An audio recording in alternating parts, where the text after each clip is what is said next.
This is Enya Loo, the co-founder of Stint, an online platform for international students seeking employment opportunities in Australia. And oftentimes when international business opportunities come their way, they also look for people in Melbourne and Sydney. That's true. So, because there's no point producing something that can only be utilized in a market that's not your own. Join us today where we reveal what is true and false in Australia's startup industry.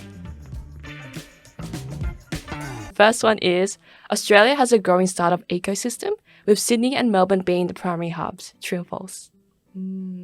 True. Yeah, that's right. Yeah. I guess for many of the startups, VC firms and things like that, they're often populated in Melbourne and Sydney. Yeah. And oftentimes when international business opportunities come their way, they also look for people in Melbourne and Sydney. That's true. So, yeah, I would have to say that. That's yeah, true. Yeah. Hopefully it expands to other places as well. Yeah, I think a lot of other states are looking into tapping into the startup ecosystem. Yeah. And, it's been wonderful because I think we need more of that too. Definitely. Our next one is the majority of startups in Australia are focused on technology and software development. True or false? I would say true in terms of visibility. Because I think a lot of news outlets or a lot of magazines would cover tech startups. So I think in terms of what, the general consumer or general audience would know, that would be the truth. Yeah. But I think especially when you start immersing yourself more in the startup ecosystem, you'll realize that there are so many startups that are just not about tech. They're about food and agriculture and community building. And so I guess, it's true, but also kind of false. Yeah, I agree with you. It's a lot of industries are hidden and you wouldn't know about them unless you actually dig deep into them. Yeah, absolutely. Yeah. Next one is Australia has seen a decline in startup activity in recent years. True. Oh, I got false on this. Really? Yeah. I guess I see it more as an investment perspective. Okay. Because a lot of VC firms are pulling out, their investments, or they're less likely to invest, which is understandable because the economy is crazy bad right now. But from what I think, it's because I feel like more younger people are stepping up to start their own startup. So I feel like it's growing in that aspect. For sure, yeah. Yeah. Okay, so next one is Australia's geographical location makes it challenging for startups to access international markets. I would say that is false. I think obviously when it comes to, tapping into the international market, there are a couple of really popular destinations or popular markets to go into. But I do think that Australia provides a great alternative.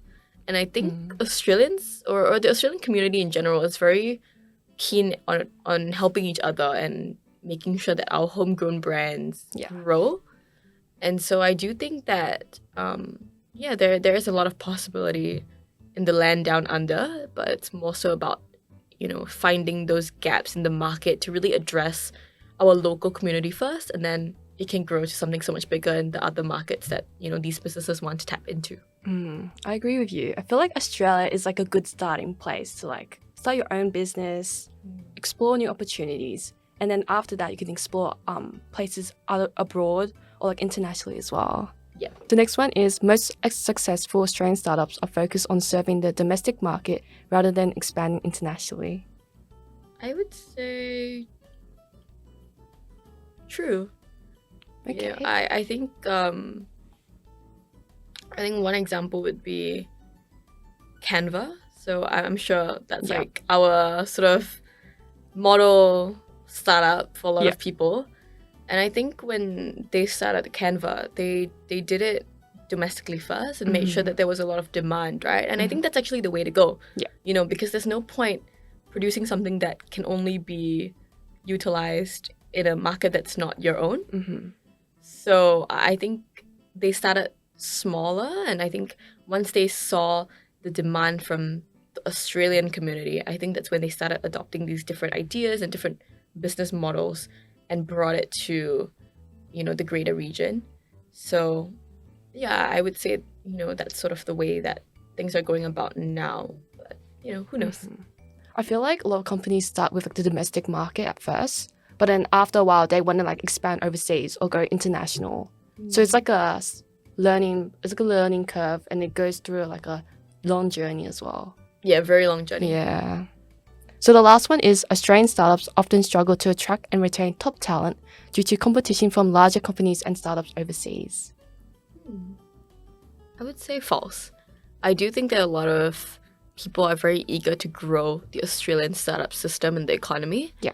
And so I do think that more often than not, they actually follow the company, right? So if the company decides to grow in the US or in a different market, then they may follow along.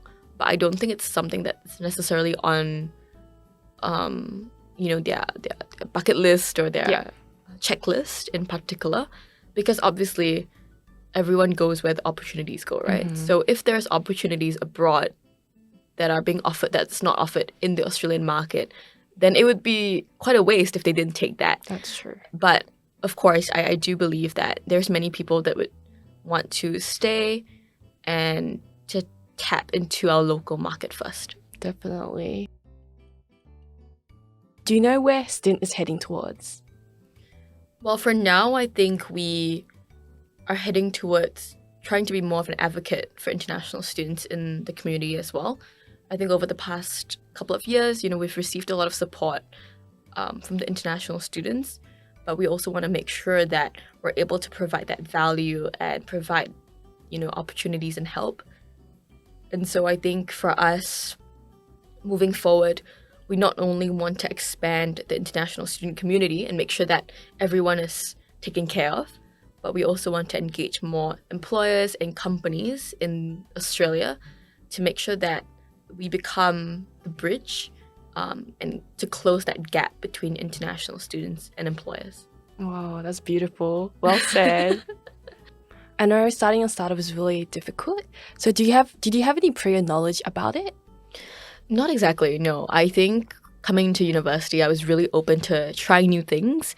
But in terms of the startup industry, I had no idea about it whatsoever. Super new. And obviously, it was a very foreign experience for me because, I started Stint with my friends in my first semester of university. And that was also the first couple of months when I was in Melbourne. And so there was a lot of very unfamiliar experiences that accompanied that. But I do think that from a young age, I've always had quite an entrepreneurial sort of mindset. And so I think that's allowed me to seize all these different, opportunities that have come my way. It's great to see you were really motivated to try new things and go outside your comfort zone. And were there any challenges or setbacks you faced? We faced a ton of setbacks. I think first of all, it's really understanding how to capture the international student market. Obviously, for the four of us, we didn't have too much of the experience of starting a business to begin with. So definitely understanding how to market it, how to spread the word, about the business was also a huge difficulty for us in the beginning. I remember when we had, our Slack community, we would actually do a countdown of 1 member's entered, 2 members entered, 3 members entered. So it was a very slow growth, but I think that also taught us a lot about perseverance and understanding how to, adapt these different business strategies to really excel and propel the business to where it is. And so I think that's one of the key challenges that we had when we were beginning and, starting with. And I think another challenge that we had was the 4 of us were full-time uni students, and we still are. I mean, 2 of my other co-founders are in full-time working, and the other 2, myself and my other co-founder, were in uni full-time. And so having sort of that time management process, understanding how to, segregate and prioritize our tasks was also something that was a learning curve for me too. It's incredible to see how you've developed your skills throughout the journey. Thank you. And I know being an international student is really difficult. So how did you overcome these obstacles and challenges? I would say, I didn't foresee having this many challenges, to be very honest. I think oftentimes when people think of going abroad for studies, it's very idealistic, right? It's so much more about the dream, the Australian dream, whatever you want to call it. But I think there's so many factors that come into play, especially when you touch ground. So I think the way that I was able to sort of, I guess, get over those challenges or to, come out stronger than before is really to seize any opportunity that comes my way, really to not be afraid or skeptical about, the chances or things that are offered to me or come my way. But then also to understand my value as an international student, because I think oftentimes many international students in Australia think that they are, less than or not good enough as compared to perhaps the local or domestic students. And that's not true. A lot of international students have the capabilities, have the sort of positioning to really excel in whatever they want to do, right? And so I think believing in myself and my own capacity and what I can bring to the table, I think has also been really important to help me have the right mindset to overcome all these different hurdles. I agree with you. Like, we have to find a way to break down these barriers and stigma surrounding international students. And like, what skills or knowledge did you gain from like uni experience do you think is applicable to the startup environment? 100%. I think in terms of uni, because as an art student, we're writing so many essays that constitute of so much research. Yeah. I think that's been really helpful in terms of the initial stages of starting a startup, because you obviously want to make sure that you're getting credible sources, credible ideas as well. And so I think the sort of process of what uni has taught me is not so much about the concepts or theories itself, but it's more about learning how to learn. I think that's also been something that I've been very appreciative of.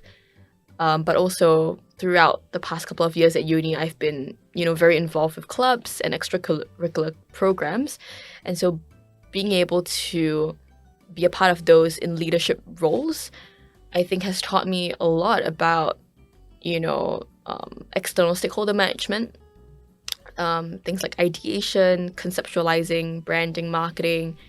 And I think it's also been very practical experience. And I think a lot of people oftentimes forego that or don't see that because they think that uni clubs are very baseline or not super important. But I think it's definitely an area of my life that I've been able to grow and take a lot from. Seeing how you're really passionate about helping others, what advice would you give to uni students who are interested in startups?